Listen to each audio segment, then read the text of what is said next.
All right. Hello and welcome to the Parshat class, Parshat Emor 5783. I apologize for the change in date. Usually we have it on Thursday. Today is Wednesday. Tomorrow is my day to make some phone calls on behalf of the fundraiser that we're running, and wanted to make sure we still had a Parshat class. Parshat Emor, unique Parsha, starts with some of the laws of the Kohen. Kohen is not supposed to be involved in anything that's related to death. So the funeral, the preparation of the body, or anything like that, unless it's for a relative, obviously.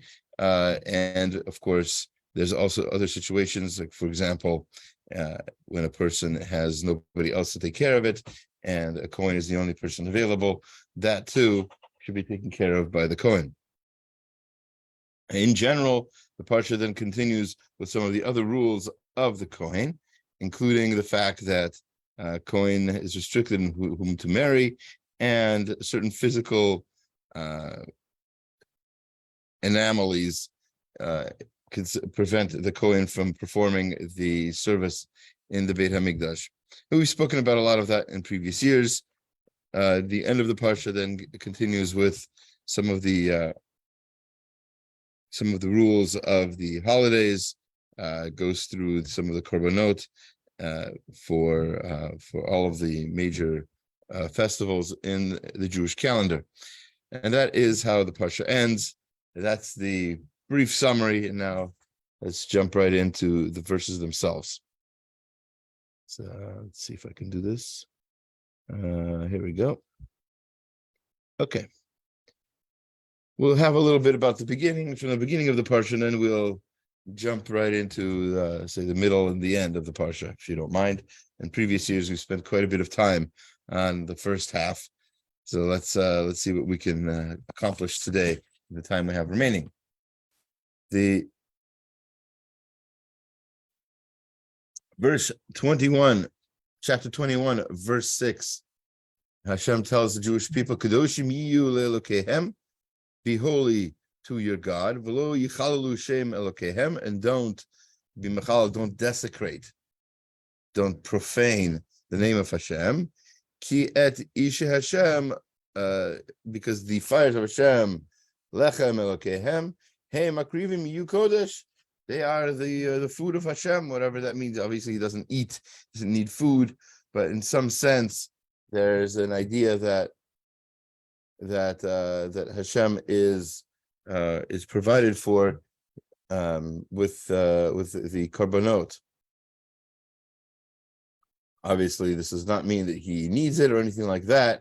It just means that, for all intents and purposes, Hashem is the korbanot have to be devoted to him, and that actually brings up the commentary that we're going to see from the Netziv in Hamek Davar.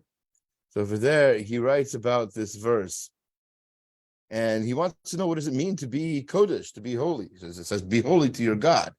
What does that mean? So he says, kedusha hu prishut me'anashim l'shem Hashem. And this should be on a bumper sticker. Kedusha, holiness, means separating from other people, being different from other people before the name of Hashem, for the purpose of Hashem. What does that mean for purpose of Hashem? Chol inyan mitkadesh shem shemayim. So the whole, in everything you do, you should make the name of Hashem, and you should make holiness your goal, and it'd be sort of like a representative of, like a sort of more like your behavior, your actions are like a billboard for the goodness of Hashem and the world, right? And shemayim in general. So the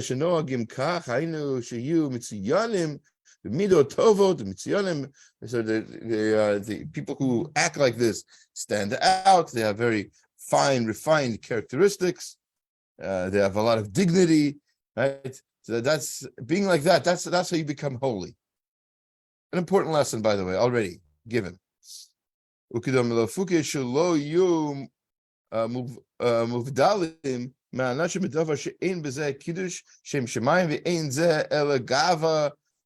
But Tarbar wrote. So the fact is, though, if you're just distinguishing yourself from other people, if you just want to act different than other people, that's gava. That's just pride. That's the negative kind of pride.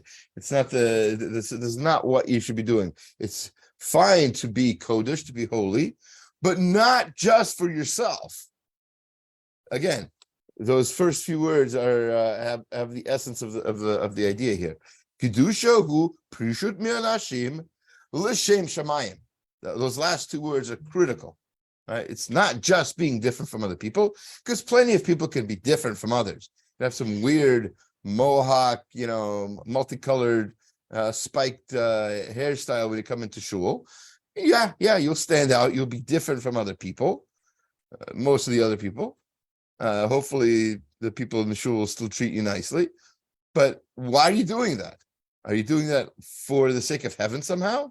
Or are you doing that just so you can stand out? So that's the defining characteristic of what makes something holy. And that's why the verse continues, V'lo yichalalu, and don't desecrate. It almost seems like there's no middle ground between sanctifying Hashem's name and desecrating Hashem. There's no in between. Oh, that's because how are you acting and why? If you're acting different and special because you want to advertise the fact that God is in the world and God cares about everybody, great. That different behavior, if it's not for you and your own self, if you're doing it for the sake of, in the name of Hashem, so that's good. But don't desecrate Hashem's name. What does that mean? Im lo yitnahagu b'midot mitziyonim k'fi harui lekohanim. If you act in a way that's not of distinction, as is fitting a kohen, afagav she'enu avon be'emet kedai biyuma. So it's not really a sin, but kihu kohen yechilu shem shemayim b'davar. So for a kohen is supposed to act different. A kohen is supposed to act special, as is in the parsha. And the acting different is, again, not for the Kohen's own sake. It's for the purpose of l'shem shamayim, purpose of shamayim.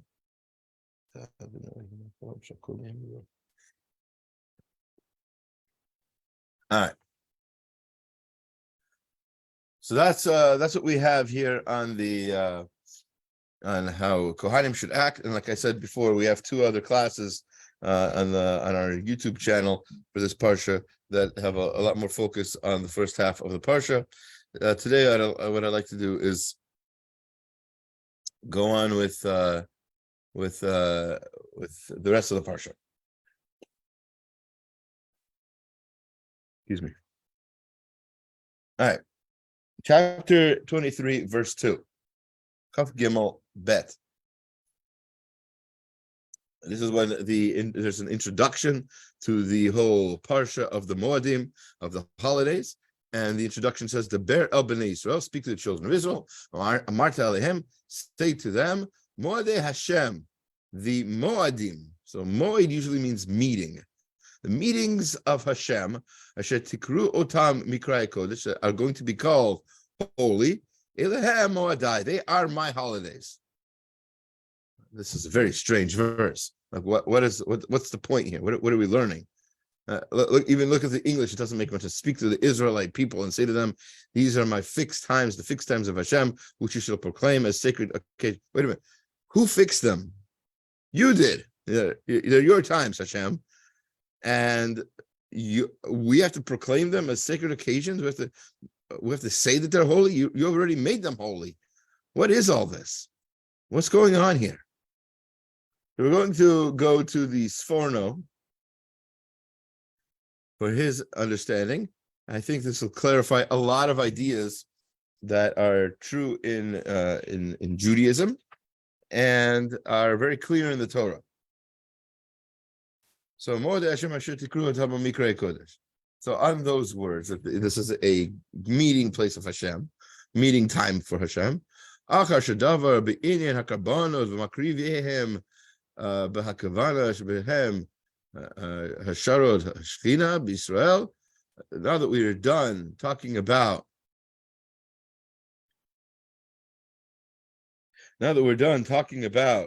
the different offerings and the kind of people, that's what Vayikra started with.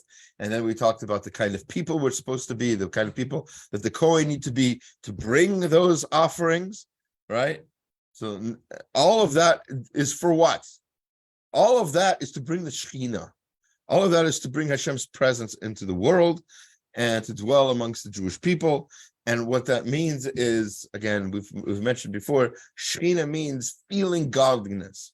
There's this aura, there's this feeling, there's this a presence that you sort of feel of godliness when you go into a holy place, right?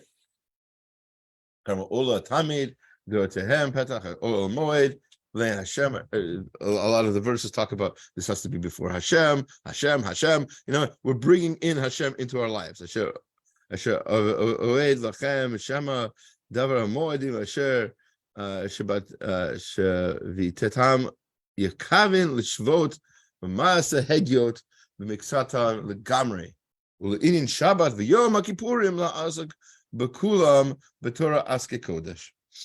Right, so after all these verses that we want Hashem to like be with us, we want to meet with him, it's now going to talk about specific times when your idea, when your intent, your kavanah should be that you are not going to do avodah, you're not going to do work, right? You're going to cease from malacha,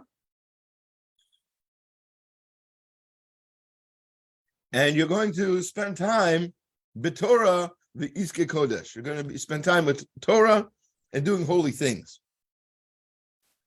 To Amra, as it says in the Gemara in Pesachim, Sheshit Yamim. So as the pasuk says in the Torah, Sheshit Yamim Tavod. So 6 days you should work. The 7th day is a day of rest for Hashem. Sheti Shavod Mimalachtecha. So you should rest from your work. Yeah, askecha kula laHashem elokecha meksasanti v'shvita memalachet avoda. So some of your work should be, the rest of the day should now be devoted to godly things, right? V'shvita memalachet avoda bilvad kemo shehu be'inyan l'shar hamoadim, as is true for all the other holidays. V'akavana bahem she'im simchat hayom she'yisamach Yisrael ba'osav yeh ba'osei miktato ba'aski kodesh. What's the simcha that you're supposed to feel on a holiday? It says you should be happy, right? You're supposed to be sameach. What does that mean? That means just like do whatever makes you happy, play video games, and get drunk. God forbid. But that's not what the holidays are for. The holidays are for us to dedicate a part of that day for Torah and holy things.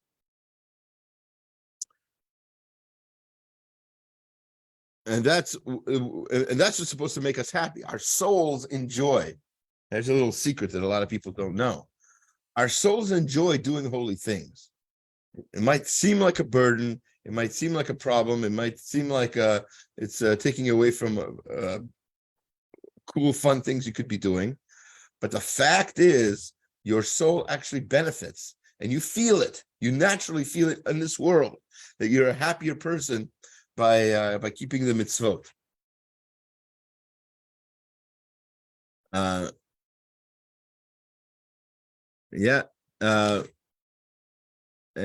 he brings up the idea that's mentioned in the Gemara in Pesachim, that they're supposed to do. You're supposed to sort of separate your holiday, partially for yourself, right? Chetzi, you're supposed to chetzi l'Hashem and chetzi lachem, half for yourself and half for Hashem. So you're supposed to spend some time eating, enjoying yourself, going on walks, spending time with the kids, playing board games, whatever it is. But part of the day, half the day, should be spent on learning Torah, going to shul, praying. It gives you that enjoyment to do that. So then the verse ends, as I said before, Elohem Moadai, these are my holidays. It says the Sforno, Haim Otam Moadim, Sharta Bam Amnam Kishalo Tikru Otam Mikrai Kodesh. If you do what you're supposed to do, they become my holidays. Aval, you Mikrai Chol, but if you're just going to make it a gathering just for secular purposes, you're going to make your holiday a beach barbecue, and then just whatever you feel like doing at the time, and regular joys that people have, then they're not my holidays, they're your holidays. So they become your misano sano nafshi. So he quotes a verse in the beginning of Yeshayahu again, and he says if it's not my holiday, it becomes your holiday. Hashem is saying, you don't want it to be mine, you don't want it to be holy, you don't want to do holy things on it, you want to just go and have fun and do whatever you want to do.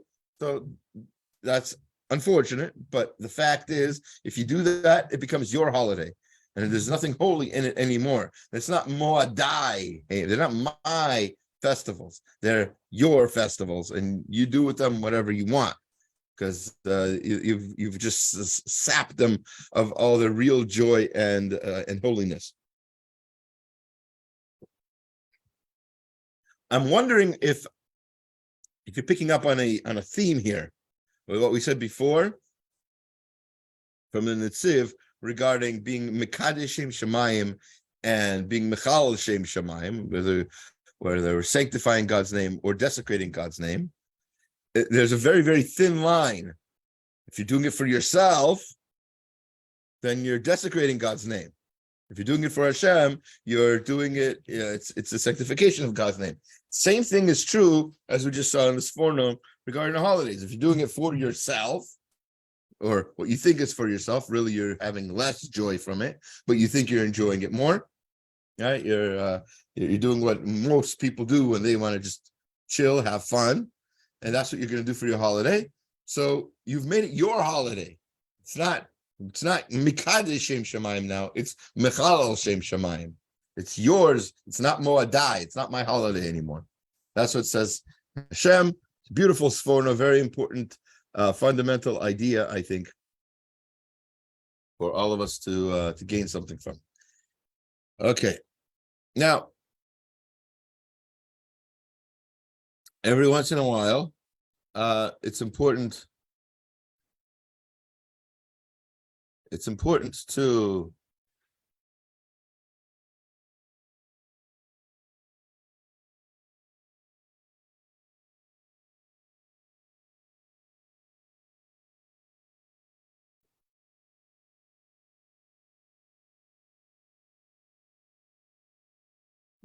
remember that this is the Torah.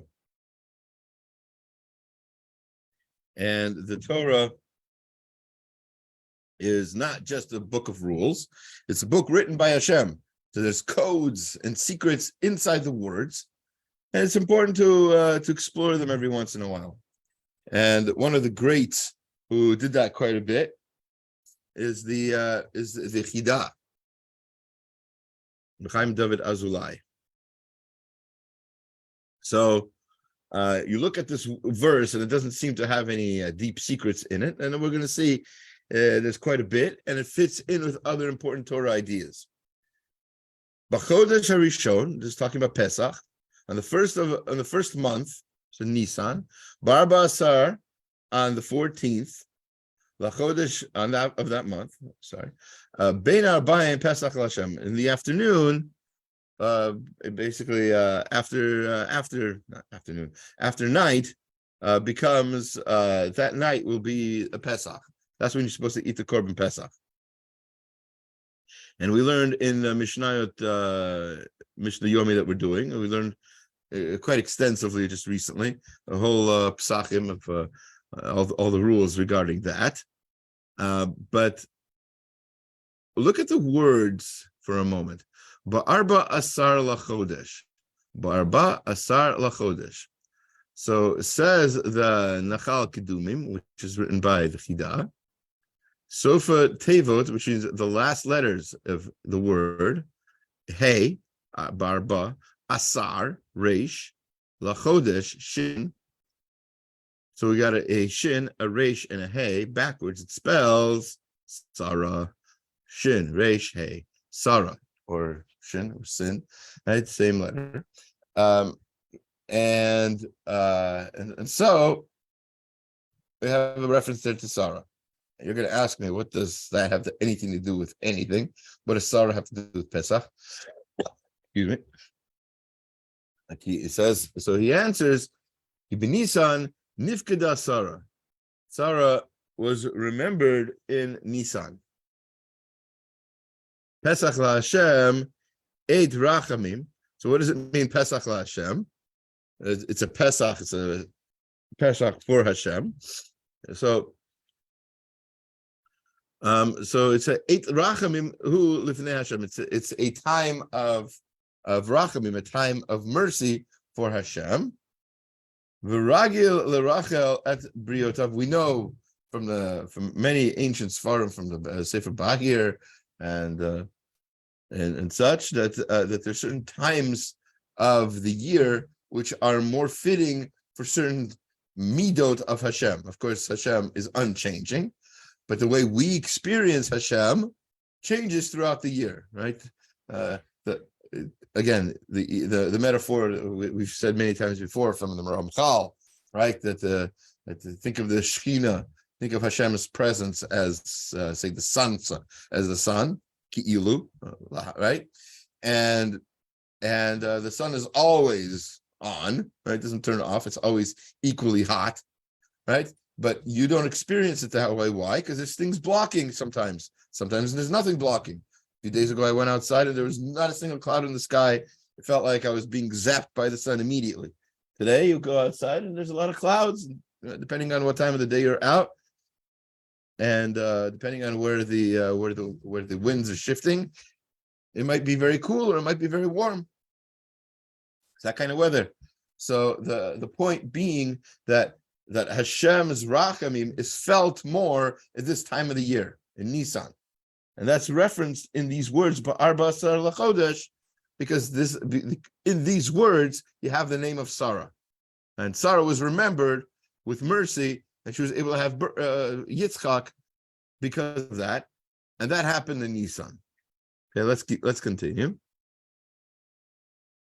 Ragil Rachem al Briotav be'et hazu mibereshit ad hayom. And here's the cool thing. Pesach didn't start when the Jewish people left Mitzrayim. Pesach was a holiday from before that. Pesach was a holiday since the creation of the world. That midah, that characteristic, that sensation that is felt on Pesach of liberation and freedom and all these things, that was a feeling people had from before Pesach was a holiday. That's why, for instance, there's when it talks about the angels visiting Avraham after his Brit Milah and promising that he will have the son Yitzchak, and then they went right after that. They went to Lot in Sodom, who overturned Sodom, right, in Parshat Vayera. So, what does Lot feed them? It says he feeds them matzah. Why are you feeding them matzah? Why don't you make normal bread like a normal person? Because already then people celebrated or had a feeling for Pesach. It's I'm not going to get into it much further than that, but that's the idea that Pesach is not just a one-time holiday that started 3,300 years ago. It's for the creation of the world. We've had a sense of Pesach. This is the time. It's a time of the year that's ruy. That's time of the year that's made for freedom and mercy.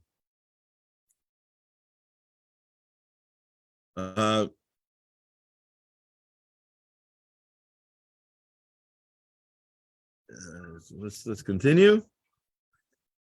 Excuse me.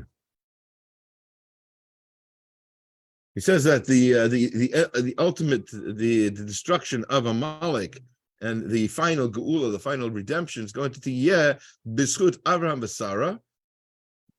That's going to be in the merit of Avraham and Sarah. It says that in Chazal. V'zu Rames Sarah. That's one of the other hints that this word that has Sarah in it, these three words, it hints to the idea that's b'sefer Torah shenitzkar b'roshatevet harishon ba'arba chodesh bala remez la'Avraham. So if you look at the whole verse, right? So it says harishon ba'arba asar lachodesh ben harbaim. So we said that Sarah is found in ba'arba asar lachodesh. That's the sefer Torah, it's the last letters of those words. But if you look at the first letters of the four words, not the three words, ba'arba asar lachodesh, but harishon ba'arba asar, you have a hey, a bet, an ayin, and a lamed. That spells out Baala, which means her husband, right? So you have Sarah and Baala. So Sarah and her husband, which is Avraham. And in the merit of both of them, that's when this time of the year is going to be when Mashiach comes and brings the Geula. That's what he's basically saying here. And again, this is my whole point, and this is he's bringing this by the way from Rabbeinu Ephraim as one of his most common sources for these kinds of gematrias and Sofetevos type stuff. But the idea here is there's lessons inside the Torah that are not so sometimes explicit. They fit with the teachings of Chazal, but you have to look into them. You have to see what the letters are and see the codes, first letter, last letter, stuff like that. That's also important. That's also part of the way that a holy book like the Torah is written. All right. Let's continue. Here we're going to have a machloket, a three-way machloket. Rashi, the Ibn Ezra, and the Ramban, in trying to explain the location of this mitzvah. Excuse me. In the midst of talking about the Korban Pesach and what you need to have for Pesach, the Torah, chapter 23, verse 22, Chav Gimel, Chav Bet, says, Ubekutzrechem et Ketzir Artzachem, when you're reaping your reapings of the land, Lo techale pa'as sadcha, don't reap, don't make sure you leave over the pa'at, the corner of your field, like peia, right? That's what the mitzvah of peia comes from. Bekutzrecha, right? Veleket k'tzircha lo telakate, and the gleanings you should leave over for the lo telakate. La'ani v'lager, leave them over for the poor person, for the convert, ta'azov otam, who lives with you. Ani H-Shem Elokechem. Question is, why is this repeated here? All of these mitzvot, the mitzvah of peia and leket, all of that's been already mentioned elsewhere in the Torah, and it seems strange it's being repeated here.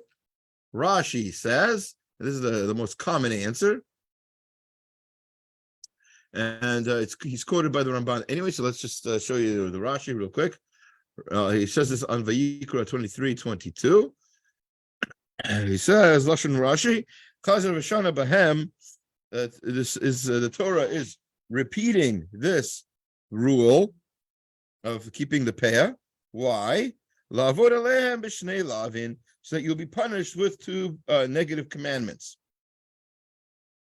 Very common idea in Rashi that sometimes there's a double punishment. Excuse me. Sometimes there's a double punishment for people who commit certain crimes, certain negative commandments are repeated, so that there will be a bigger punishment for them if people don't listen to it. Similarly, Rabbi Avraham Amar, that's what he calls the Ibn Ezra, Avraham Ibn Ezra. So the Ibn Ezra says, Ki atam ba'avur ki chag ha'shavuot bikurik tzir chitim. He says, no. The reason that this is being mentioned, and this, if you think about it, by the way, for a second, even if you take Rashi as the main authority, and that it's true, you get a double punishment because it's being mentioned a second time, Rashi doesn't really bring up the fact that it's being mentioned here. Why here, of all places? Fine, you repeat it, but repeat it right afterwards. Say it twice. Verse 1 and verse 2.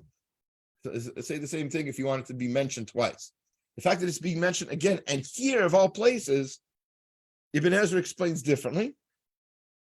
He says, because we're going to talk about Chag HaShavuot. We're going to talk about Shavuot, and Shavuot is the time of the wheat harvest, as has been mentioned already back in Shemot 34:22. Now he's here Shelo Tishkach Ma Shetziviticha La'asot B'Yamim Hahem. The Torah now wants to warn you that you not forget what was commanded in those days. So yes, it's being repeated, just like Rashi said, and yes, there's this double punishment. But what we're saying is that because you might be so busy, says the Ibn Ezra. Excuse me. It's the way the Tchilat Mordechai understands it. You might be so busy with everything that's going on with the harvesting. Harvesting takes a lot of time, a lot of effort. So the Torah needs to remind you that even if you're busy and even if a lot's going on, leave over the corners of your field for the poor. Right?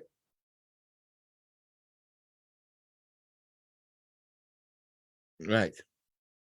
So that's the Rashi, that's Ibn Ezra. It says the Ramban,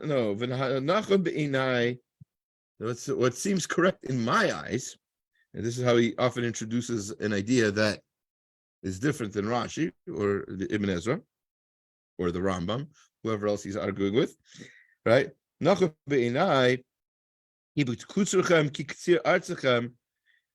phrase, again, that phrase, you're going to reap your land, is a remez l'katzer shenizkar b'rosh haparsha.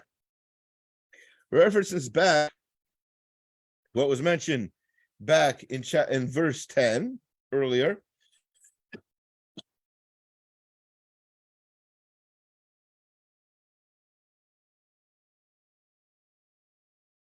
Yomar ki kishetavo el haaretz ukitzartem et haomer reshit kitzirchem. When you come to a land and reap, and you're going to reap the omer from your first harvest, right? So it's going back to that. Because the omer was mentioned in verse 10, 13 verses earlier. So the Ramban is saying that this is referencing that. Why?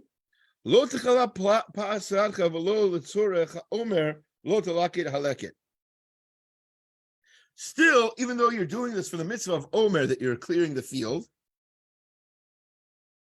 that doesn't give you the right to take away from the poor. That doesn't give you a right to not leave over a corner of your field for the poor. It doesn't give you a right to not to pick up the gleanings that fell while you're doing the harvesting. The poor get that, even when you're doing the mitzvah of Omer.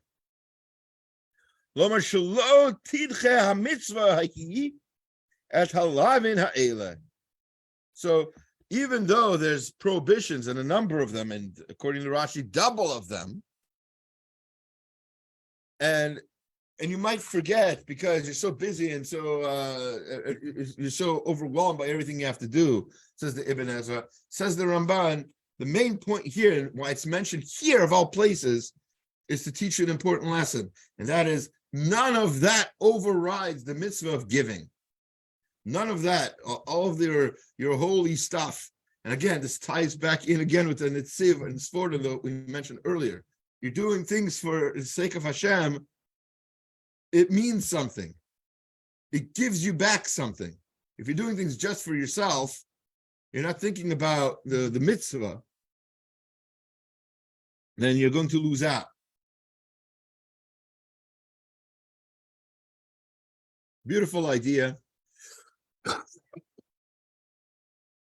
And again, very important way to understand Parshanut, the way that the Parshiot are explained. Now, what I neglected to mention during the introduction,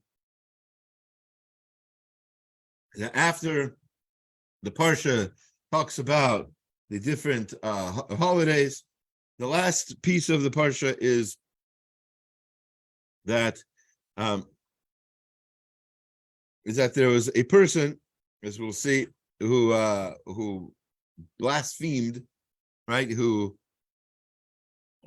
desecrated God's name.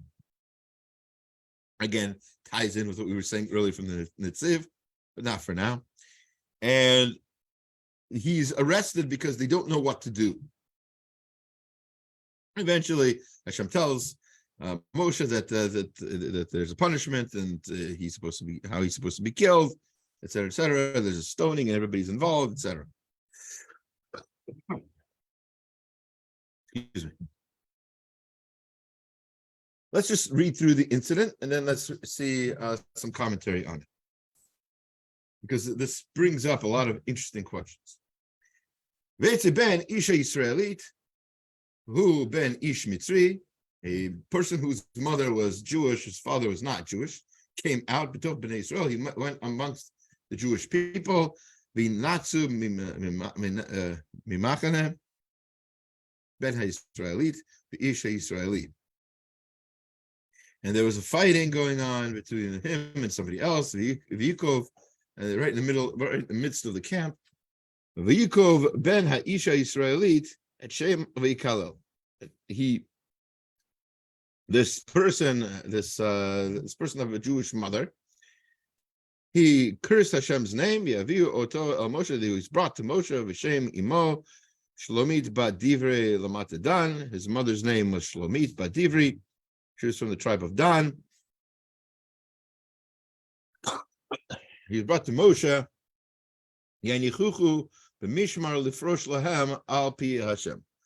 He was imprisoned until they found out what to do about him from Hashem.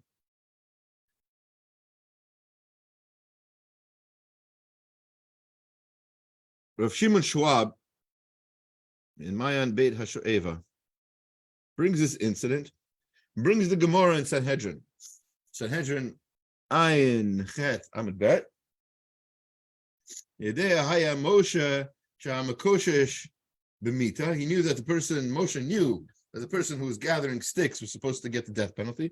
Shneimar. It says Kitisa. Machalaha Mot Yumat. Elo Haya Yodea Be'ezo Mita Na'arog Shneimar. And we didn't know which death this person should get.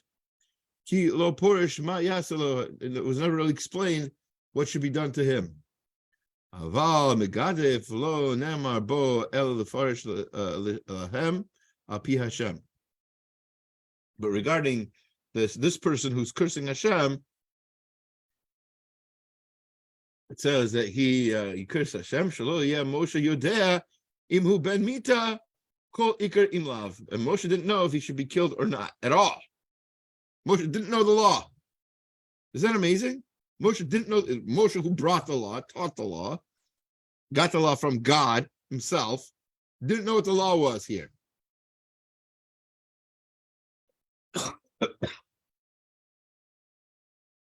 Einkan. So go look at the Gemara there, he says. B'tzarech Iyun, we need to explain. Shabish lama b'makoshesh hayalo safek im dino b'skila kechol machal hashabat v'shehu kofer masa bereshit v'dom l'ovid avodah zara shehu b'skila. So there was a whole argument what kind of death the makoshesh eitzim, the gatherer of sticks or whatever, what exact punishment he should get. Okay, maybe he should die from the hands of heaven. Maybe he should be killed by skila. Ulai yishtana dino lamita kala. Maybe it's an easier death. But regarding this guy who blasphemed Hashem's name, how do we not know the law? The whole Torah was given to Moshe Rabbeinu at Sinai. It's going to be clear in next week's Parsha. Right? That's what we call it, Bahar. Everything was given to him at Bahar Sinai. Lama Lo Shachach Shum Halacha Chutz Mizu. And why is it that this is the only halacha Moshe forgot?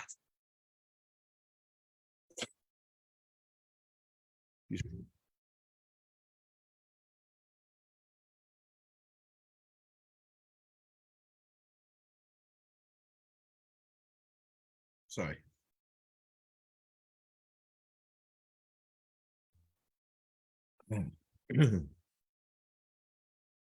So when it comes to forgetting things, we have to remember what it means to remember things. What does it mean? What happens when you remember something?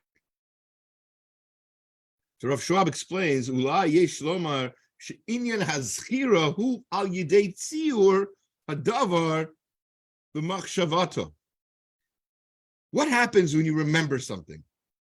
You're pulling a file from something that you know.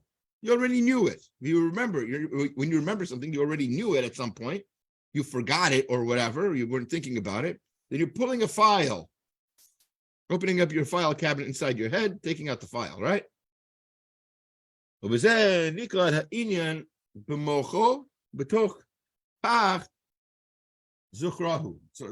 it's already in your head, you're just remembering it.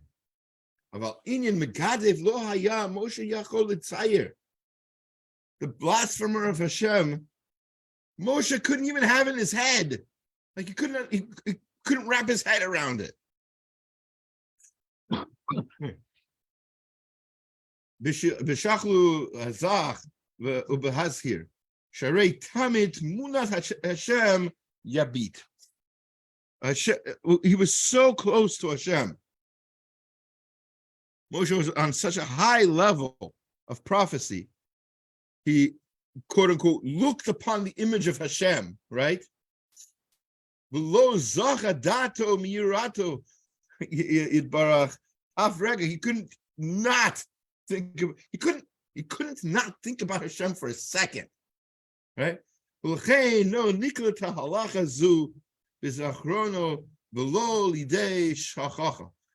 not that he forgot the halacha. The halacha never even entered his head. Like, why would you even need such a halacha? It's so ridiculous. Who would curse this amazing thing that I saw?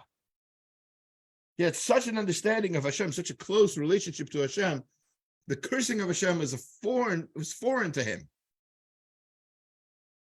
And now now that we're on that subject, we need to talk about why somebody would curse Hashem. What kind of a person knows that there's a God and would curse God anyway? Yeah. Lebar inyan birkat Hashem. Let's explain this concept of birkat Hashem. That's what it's called. It's a euphemism in the Talmud. When they talk about cursing Hashem, they call it birkat Hashem, blessing Hashem. Asher l'chora yifla harei hamavarach kofer b'chol omer late din v'late dayan. If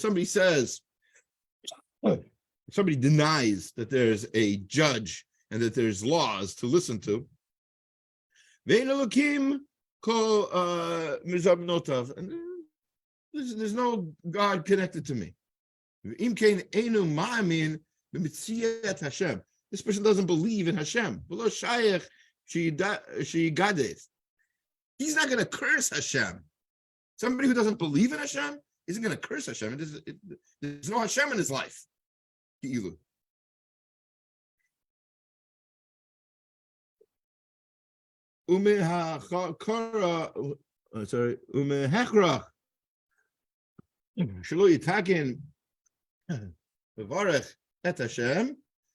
But the person who curses Hashem, he imbudua et ribono. He knows that there's a God. He's trying to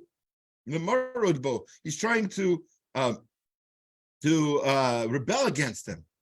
The person who curses Hashem, this is an important idea. The person who curses Hashem knows there's a Hashem. And he's cursing him anyway. Why would somebody do that? We need to understand what's going on in this person's head. What is the gain from cursing Hashem? Shehu Yache Yosi et Yosi.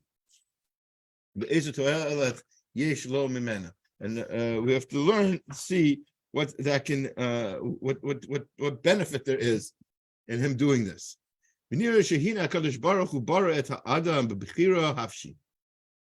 understand why a person would curse Hashem, we need to first understand, we need to know, and we've talked about this in many different contexts throughout our classes, that there is a Bechirat Chafshit, that Hashem made people with free will.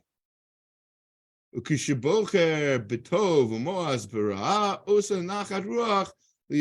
does, the person does the good thing, stays away from bad.